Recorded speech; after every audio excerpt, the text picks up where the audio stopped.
څه په شان چې اوس دغه شو یا ډېر شو دا خو ډېر زیات شو اوس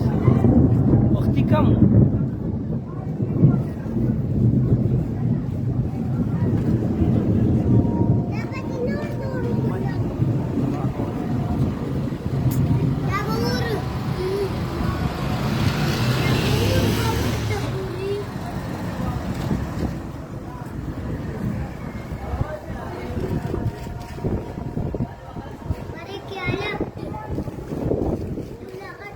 Didi